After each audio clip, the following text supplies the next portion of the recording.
In the bone-chilling grip of a Montana blizzard, a black widow clutched her starving children at an abandoned railway station for 3 desperate days, until a weathered rancher dismounted through the snow and declared, "You're coming with me." The townspeople had already written her obituary in their whispered judgments, another colored family destined to freeze into frontier folklore, forgotten by spring's thaw. She would surely perish like the others before her, they murmured, crossing themselves as they hurried past her makeshift shelter. But this grizzled cattleman carried ghosts in his weathered eyes, debts that demanded payment from 15 winters past. What neither the dying woman nor the reluctant rancher knew was that their fates had been bound by blood, land, and a fortune buried beneath Montana soil, a secret that men had killed to possess. Would his intervention save them both, or doom them to a war they never saw coming? The train wheezed to a halt 3 miles outside Copper Falls, Montana. Black smoke poured from its engine like the dying breath of some iron beast. Etta Mee Hargrove pulled her threadbare shawl tighter around 8-year-old Samuel and 6-year-old Grace as passengers filed past them toward the depot. She counted the coins in her worn leather pouch. 17 cents. Not enough for lodging, not enough for meals, barely enough for hope. The other passengers disappeared into the storm, their boots crunching through snow toward the warm glow of the town's hotel. Etta Mee gathered her children and their single carpetbag, stepping into the howling wind. Copper Falls stretched before them like a collection of wooden boxes scattered by a giant's hand. Smoke curled from chimneys. Lamplight flickered in frost-covered windows. The promise of warmth existed everywhere except for them. She pushed through the general store's door first. The bell jangled overhead as conversations died. 3 men in wool coats turned to stare. The shopkeeper's wife clutched her shawl tighter. "We're looking for work," Etta Mee said. "I can clean, cook, mend clothes." The shopkeeper shook his head before she finished speaking. His eyes never met hers. "Nothing available." Grace shivered against her mother's leg. Samuel stood straighter, trying to be the man he thought he needed to be. The hotel proved no different. The desk clerk glanced up from his ledger, took in their appearance, and returned to his writing. "Full up. I saw empty rooms from outside. Full up." They tried the boarding house, the seamstress shop, the church. Each door closed with the same polite finality, each face turned away with practiced indifference. By nightfall, they huddled in the railway depot's waiting room. A single oil lamp cast dancing shadows on the walls. The wind rattled the windows like skeletal fingers seeking entry. Samuel pressed close to his mother's side. Grace had stopped asking when they would eat. The depot master arrived the next morning with coffee and suspicion. "Can't have you camping here indefinitely. The next train east. 3 days, 3 days." Etta Mee nodded as if this news didn't crush what remained of her hope. Samuel found scraps behind the hotel kitchen, potato peels and bread crusts that the cook threw to the dogs. He shared them with Grace, pretending it was a feast. Etta Mee watched the townspeople pass by the depot windows. Some glanced toward them with curiosity, others with disgust. Most simply looked through them as if they were already ghosts. On the second day, Jasper Finnegan arrived. He wore a fine wool coat and carried himself like a man who had never missed a meal. His boots were polished despite the mud and slush. His smile never reached his cold blue eyes. "Heard we had some visitors." Etta Mee stood, placing herself between this stranger and her children. Jasper circled them slowly, like a vulture evaluating carrion. "Funny thing about visitors. They tend to move on eventually." He paused by the window, gazing out at the storm clouds gathering again. "One way or another." He left without another word, but his meaning hung in the air like smoke. Grace grew weaker on the 3rd day. Her lips had lost their color. Her small hands felt cold even when pressed against her mother's warm skin. Samuel tried to share his own meager findings, but there was so little to share. Etta Mee found herself studying the horses tied outside the saloon. She knew their breeds by the set of their shoulders, the arch of their necks. The bay mare showed signs of lameness in her left foreleg. The gray gelding needed better grooming and proper grain. Strange knowledge for a desperate widow. Knowledge that would have raised questions if anyone cared enough to ask, but nobody asked questions of the dying. As afternoon shadows lengthened, Grace collapsed while trying to help Samuel gather kindling. She folded like a paper doll, crumpling to the depot floor with a soft sigh. Edamie gathered her daughter in her arms. Grace's breathing came in shallow gasps. Her eyes fluttered but wouldn't focus. Samuel began to cry, not the loud sobs of childhood, but the quiet tears of someone who understood that tears wouldn't change anything. Outside, the wind picked up again. Snow began to fall in thick, heavy flakes that would bury the depot by morning. The oil lamp flickered, running low on fuel. Edamie held both her children close and whispered the only prayer she had left. Not for miracles, not for salvation, just for enough time to keep them warm until the end came gently. The depot door creaked open, bringing a gust of frozen air and the sound of heavy boots on wooden floors. If you are enjoying this story of how one desperate decision will change 3 lives forever, don't forget to comment where you are tuning in from to show how this story can connect us across any distances, backgrounds, and hearts. Because what will happen in the next 15 minutes in this snow-covered depot will completely transform everything they thought they knew about survival, justice, and the hidden bonds that tie strangers together. Silas Rutherford filled the doorway like a mountain given human form. Snow clung to his weathered coat and wide-brimmed hat. His gray beard held ice crystals that caught the lamplight. He studied the scene before him. The woman clutching her unconscious daughter. The boy trying not to cry. The empty depot that had become their tomb. Something twisted in his chest. A memory 15 years buried. "You're coming with me." The words left his mouth before his mind could stop them. Edamie looked up with eyes that had already accepted death. She blinked, wondering if hypothermia had started the hallucinations. Grizz moved forward, his massive hand surprisingly gentle as he lifted Grace from her mother's arms. The child weighed nothing. Her breathing was shallow but steady. "Can you walk?" Edamie nodded, though her legs shook when she stood. Samuel grabbed their carpetbag and stayed close to his mother's side. Outside, Grizz's horse stood patient in the storm. A sturdy quarter-horse mare with intelligent eyes and sure footing. Grizz lifted Grace onto the saddle, then Samuel behind her.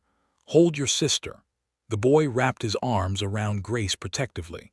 Grizz helped Edamie climb up, then swung into the saddle behind them all. 4 people on a horse built for 2, but the mare didn't complain.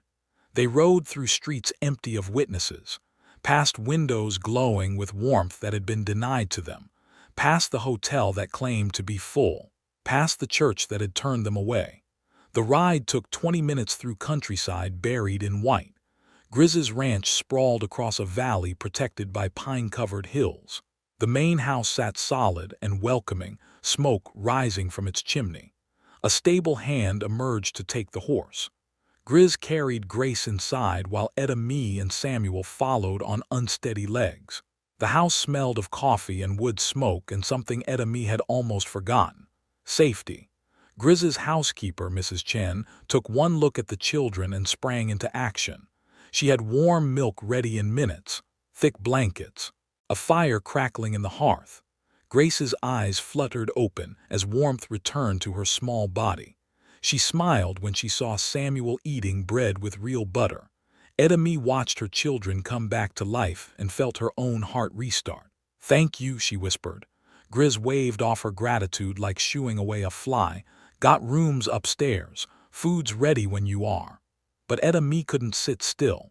Charity felt like poison in her veins. She moved to the kitchen, began washing dishes without asking permission. Mrs. Chen tried to protest, but Edamie was already scrubbing pans. "I work for my keep." Grizz watched from the doorway. This woman moved through his kitchen like she belonged there. Her hands knew their way around cookware and cleaning, but something else caught his attention. Through the window, she could see his horses in the paddock. Her eyes tracked their movements with the knowledge of someone who understood what she was seeing. "That bay gelding favors his right foreleg," she said, without looking away from the dishes. Grizz stepped closer. How'd you know that? The way he plants his weight, probably an old injury that flares up in cold weather. She was right. Grizz had been dealing with that horse's lameness for months. You know horses. My father taught me. Something flickered across her face. Before he died. The next morning brought clear skies and bitter cold. Grace played by the fire while Samuel helped Mrs. Chen with breakfast.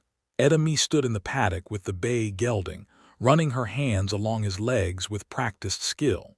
She found the problem in his hoof. A stone wedged deep in the frog, causing an abscess that had been building pressure for weeks. She worked it free with tools from the barn, then cleaned and treated the wound. The horse stood perfectly still for her ministrations, as if he recognized her touch.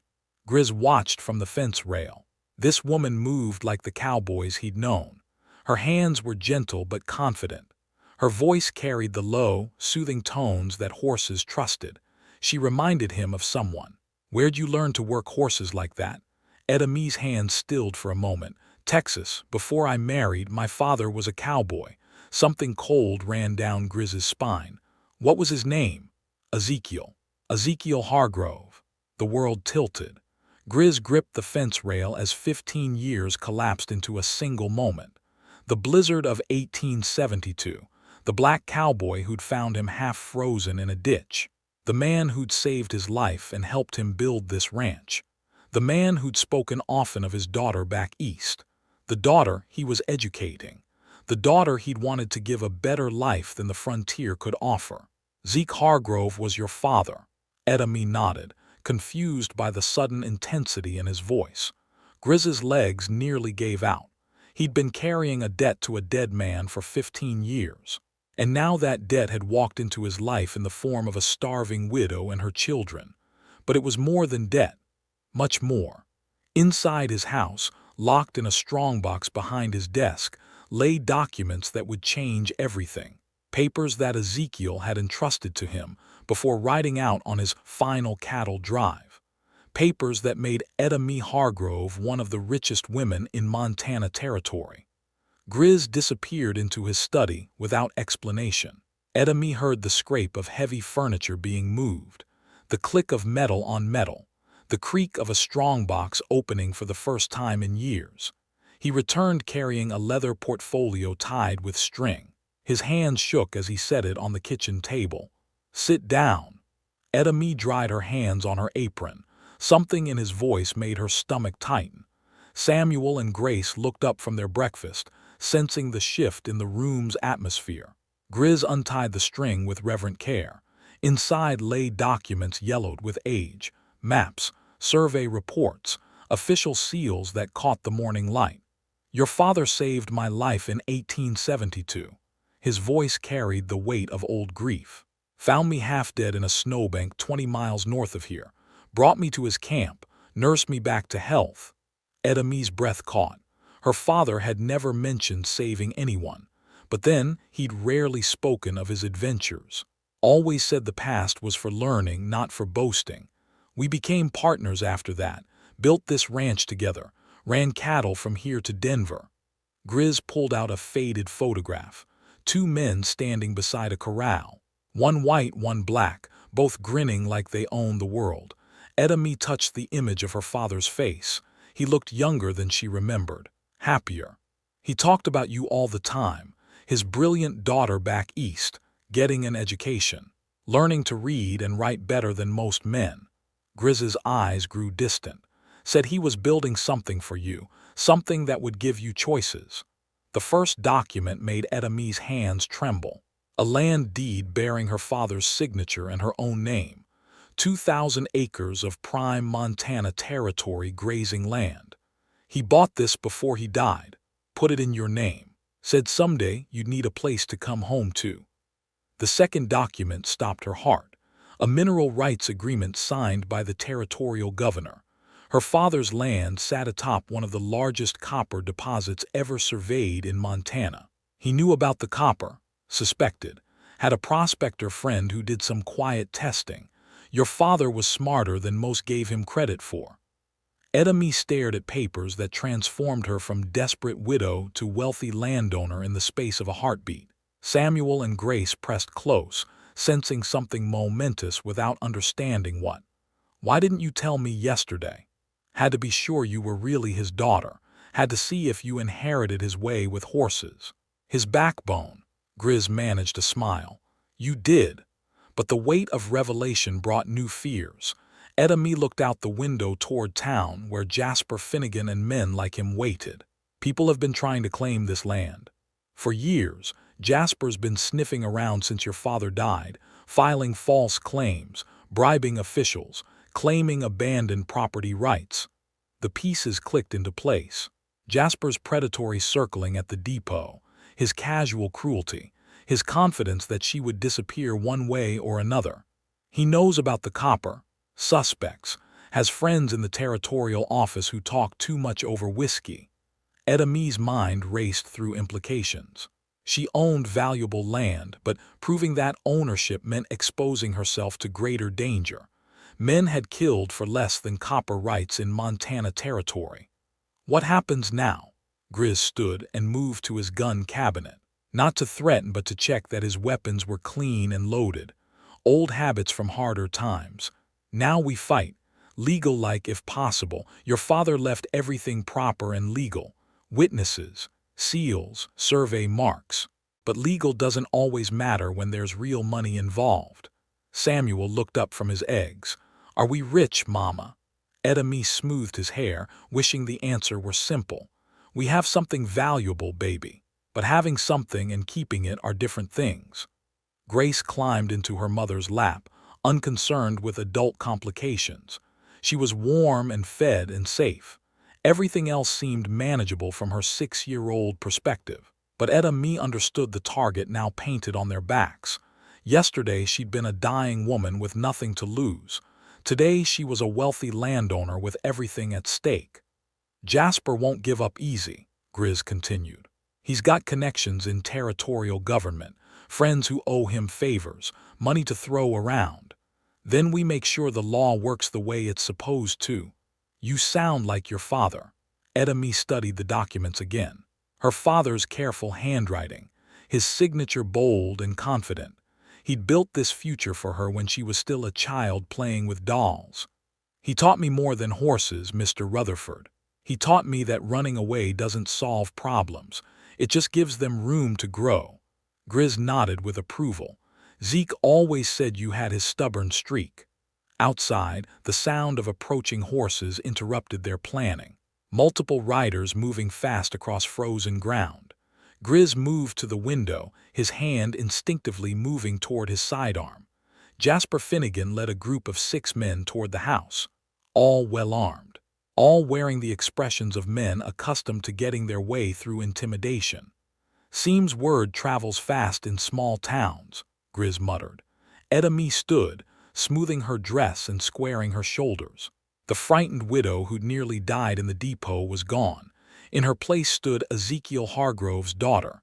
"Then let's give them something worth talking about." Jasper didn't dismount. He sat his horse like a man delivering an eviction notice, his pale eyes scanning the ranch buildings with proprietary interest. "Heard you took in some strays, Grizz." "My guests aren't your concern, Jasper. Funny thing about strays. They tend to claim territory that doesn't belong to them." Edemy stepped onto the porch, Samuel and Grace safely behind her in the house. She met Jasper's stare without flinching. "Something you need, Mr. Finnegan." "Just making sure everyone understands the local customs, vagrancy laws, property rights, that sort of thing." Grizz's jaw tightened. "The lady's not vagrant. She's a landowner." Jasper's laugh held no humor. "According to who? Some old papers that might not hold up to proper scrutiny." The threat hung in the morning air like gun smoke. Jasper touched his hat brim in mock politeness and wheeled his horse around. His men followed, but not before each took a long look at the ranch buildings, memorizing layouts and weak points. "Enjoy your hospitality, ma'am. Hope it lasts." They rode away, but their message was clear. The war had begun. Grizz spent the afternoon checking fence lines and security. Edemy used the time differently. She walked her inherited land for the first time, Samuel and Grace running ahead through snow-covered pastures. The property stretched farther than her eyes could measure. Good grazing land with natural windbreaks and year-round water sources. Her father had chosen well. Near the eastern boundary, she found survey stakes that didn't match the territorial records. Fresh cuts in the wood, recent placement. Someone's been busy, she murmured, examining the fraudulent markers. That evening, Grizz returned with visitors. Tom Fletcher owned the neighboring spread. Martha Webb ran the territory's only female-owned business, a freight company that moved goods between settlements. Both carried worry lines that hadn't been there a week ago. Jasper's been making rounds, Tom explained, asking questions about mineral rights, offering cash for information. Martha nodded grimly. Got friends in territorial government claiming there's irregularities in old land grants, specifically ones involving certain types of previous owners. The coded language fooled nobody. They meant land owned by black folks wouldn't get the same legal protection as white folks' property. What's your advice? Edemy asked. Document everything. Get witnesses. File proper paperwork before Jasper can muddy the legal waters. Tom handed her a business card. Judge Morrison's honest. Been territorial judge for 15 years. Doesn't take bribes. Can we trust him? Much as you can trust any white man when money's involved, Martha said bluntly, but he's better than most. Over the following days, Edemy established her presence in Copper Falls. She opened an account at the bank, presenting her land deeds with quiet confidence. The banker's eyebrows rose at the property values, but he processed her paperwork without comment. She visited the general store, paying cash for supplies and introducing herself to the owner's wife as the new neighbor.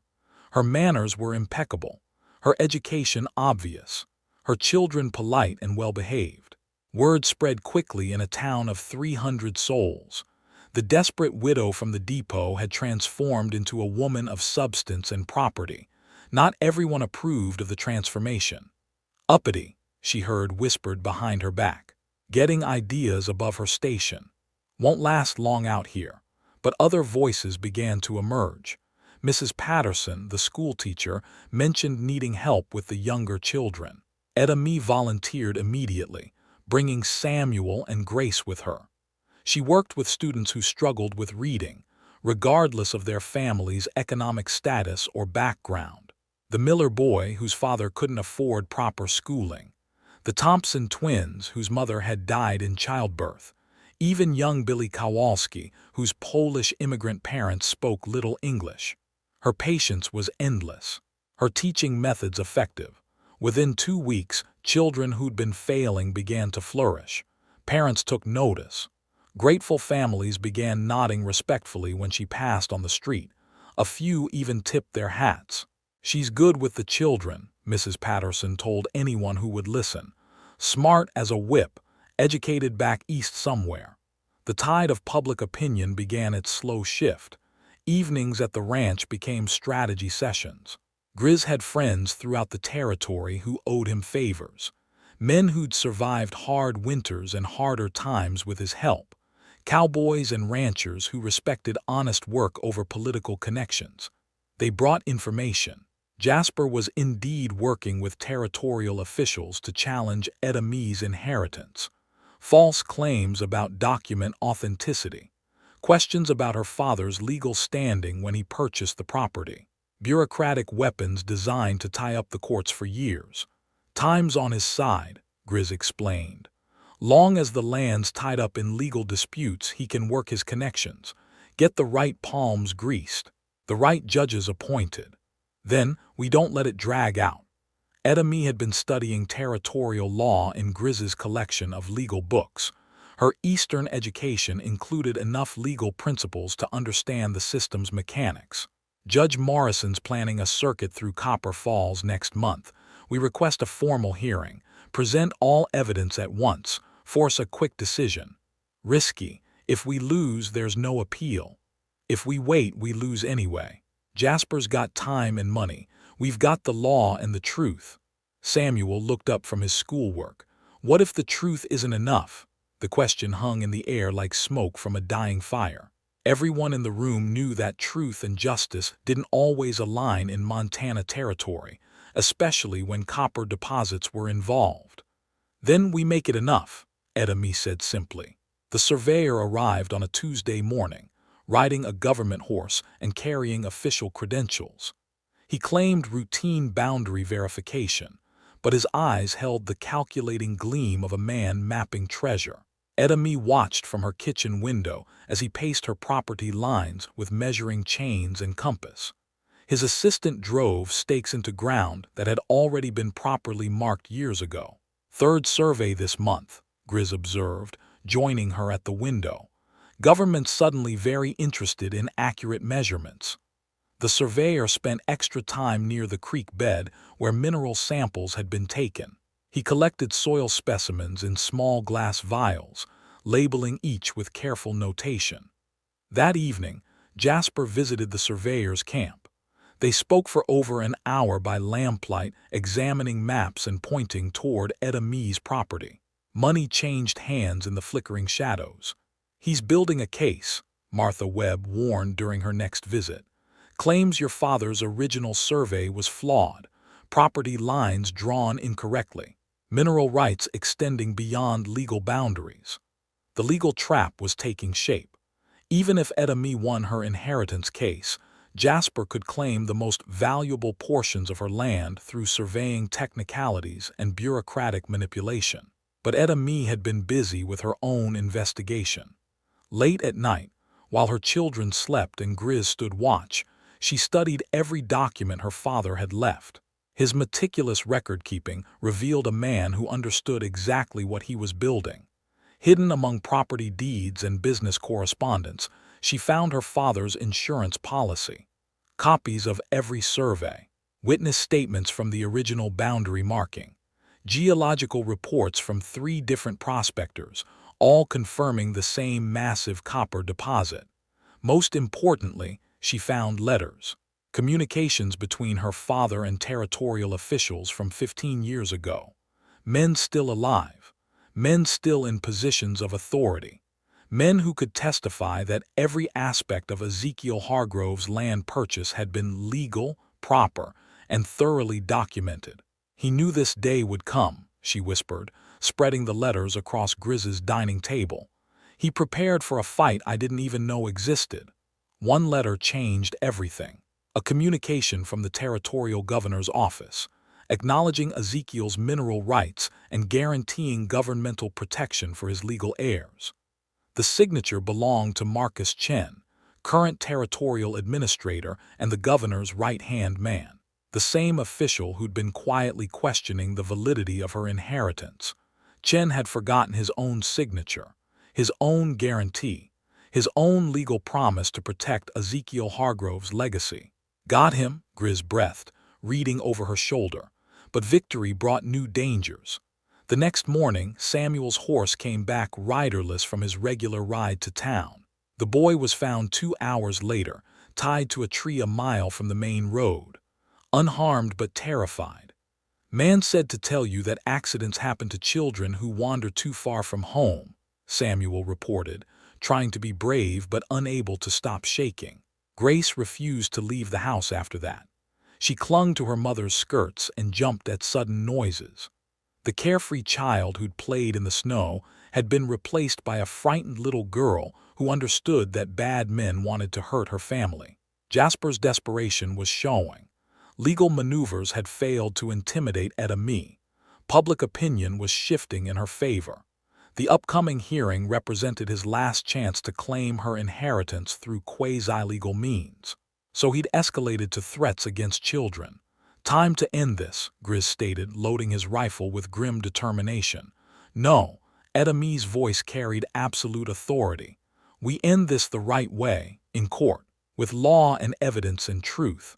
They threatened your children, and if we respond with violence, they win anyway. Samuel and Grace deserve better than a mother who solves problems with bullets." She spent the night writing letters. To territorial officials, to newspaper editors, to every person of influence within 100 miles who might care about justice over profit. Each letter detailed Jasper's threats, his fraudulent surveys, his attempts to steal legally owned property through intimidation and corruption. She documented everything with dates, witnesses, and supporting evidence. Most importantly, she sent copies to Marcus Chen with a simple message attached. Honor your signature or explain to the governor why you've been helping men steal property you guaranteed to protect. The response came within days. Chen requested an immediate meeting in the territorial capital. Jasper was ordered to appear as well, along with all documentation supporting his claims. "He's scared," Martha observed, reading Chen's hastily written summons. "Scared men make mistakes." Judge Morrison's circuit arrived early, responding to Chen's urgent request. The territorial administrator wanted this matter resolved quickly and quietly, before newspaper attention could damage careers and reputations. The hearing was scheduled for the following Monday in Copper Falls Community Hall. Public attendance welcomed, press coverage encouraged. Jasper tried one final gambit. He offered to purchase Edamy's land for twice its assessed value minus mineral rights, cash payment, immediate settlement, no questions asked. Generous offer, he claimed, presenting official-looking purchase documents, more than fair for everyone involved. Edamy studied the papers carefully. The offer would make her comfortable for life. Her children would receive excellent educations. They could move somewhere safer, more welcoming. She could walk away from the fight with dignity and financial security intact. Samuel and Grace watched their mother's face as she considered Jasper's proposal. Their futures hung in the balance of her decision. Outside, snow began falling again, just like that desperate night at the depot when death seemed inevitable. But this time, Edamy Hargrove was no longer the helpless widow begging for scraps. She was Ezekiel Hargrove's daughter, and she had a choice to make. Edamy set Jasper's purchase offer on the table without signing it. "My father didn't build this legacy so I could sell it to the first man who threatened my children." Jasper's face darkened. "You're making a mistake. Court decisions can be appealed. Accidents can happen. Think about those children." "I am thinking about them. I'm thinking they deserve a mother who fights for what's right." Monday morning arrived with crystalline skies and bitter cold. The community hall filled beyond capacity. Townspeople crowded into every available seat. Others stood along the walls, whispering among themselves about the outcome that would reshape Copper Falls forever. Judge Morrison took his place at the makeshift bench, a stern man with gray whiskers and no tolerance for legal theatrics. Marcus Chen sat at the territorial table, perspiration beading his forehead despite the winter chill. Jasper arrived with 3 lawyers from Helena, their expensive suits and confident smirks announcing their belief in inevitable victory. They carried boxes of documents, surveys, and affidavits designed to bury the truth under mountains of technical objections. Edamy entered with only Grizz beside her and a single leather portfolio in her hands. Samuel and Grace sat in the front row with Mrs. Chen, their faces serious beyond their years. "Case of Finnegan versus Hargrove Estate," Judge Morrison announced. "Territorial land dispute concerning mineral rights and property inheritance." Jasper's lead attorney stood first, a silver-haired man named Blackwood who spoke with practiced authority. "Your Honor, my client's surveys reveal significant irregularities in the original land grant. Property boundaries were incorrectly established. Mineral rights were improperly assigned to an individual lacking legal standing at the time of purchase." The coded language was unmistakable. They claimed Ezekiel Hargrove had no right to own property because of his race, despite territorial laws clearly establishing otherwise. Blackwood presented fraudulent surveys, manipulated boundary markers, and testimony from men who'd been paid to lie about Ezekiel's character and legal standing. Furthermore, Blackwood continued, the defendant cannot provide adequate documentation of her own legal inheritance. Property this valuable requires extraordinary proof of legitimate succession. When he finished, the courtroom buzzed with murmured conversations. His presentation was polished, professional, and convincing to anyone who didn't know the truth. Judge Morrison looked toward Etta Mee. "Your response, ma'am." She stood slowly, smoothing her best dress and meeting the judge's eyes with quiet dignity. The leather portfolio felt heavy in her hands, weighted with 15 years of her father's careful preparation. "Your Honor, I have here a letter signed by Territorial Administrator Chen, guaranteeing protection for my father's legal rights and acknowledging his legitimate ownership of all mineral deposits on his properly surveyed land." She handed the letter to Judge Morrison. Marcus Chen's face went white as he recognized his own signature and official seal. "I also have the original survey documentation, witnessed by 3 territorial officials and certified by the Government Land Office. Every boundary marker matches exactly with current territorial records." More documents followed: geological reports, purchase receipts, witness statements from men still alive and willing to testify. "Finally, I have correspondence between my father and current territorial officials, including Mr. Chen, acknowledging that his land purchase was legal, proper, and fully documented according to territorial law." The courtroom fell silent as Judge Morrison examined each document. Marcus Chen loosened his collar, sweat now visible despite the cold morning air. Mrs. Patterson stood from the gallery. "Your Honor, may I speak as a community member?" "Proceed." "This woman has helped our children, taught them reading and mathematics, shown more character in 2 months than some folks show in a lifetime. Her inheritance is legal, and her presence here benefits our entire community." Tom Fletcher rose next. "She's been a good neighbor, honest in her dealings, respectful of property boundaries, everything a landowner should be."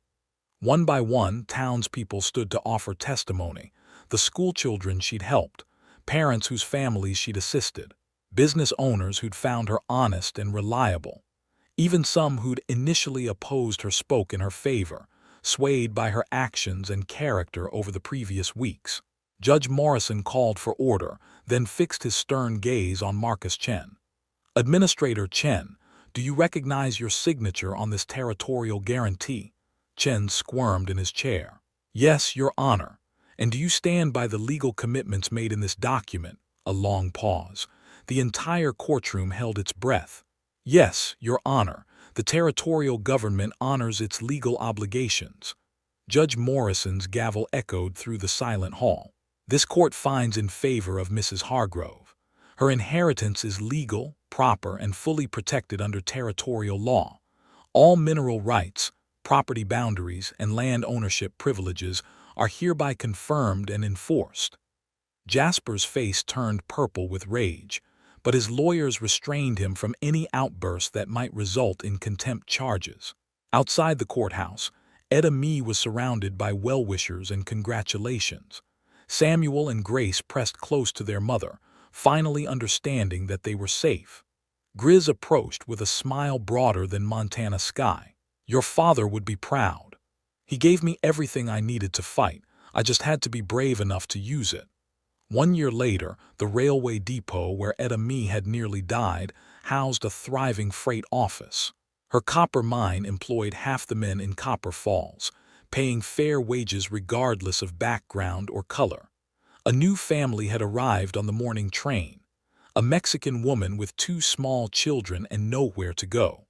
They sat in the same waiting room where desperation had once ruled. Etta Mee approached them with warm blankets and hot coffee. "You're coming with me." The cycle of compassion continued, transforming lives and building a community where justice mattered more than prejudice, and courage counted more than color. And that is all to the story for now. Please let me know where you are tuning in from. Perhaps we will create a story there. Consider liking this video and subscribing to our channel, and if you enjoy our content, click this video on your screen. I promise you it's worth watching. See you tomorrow.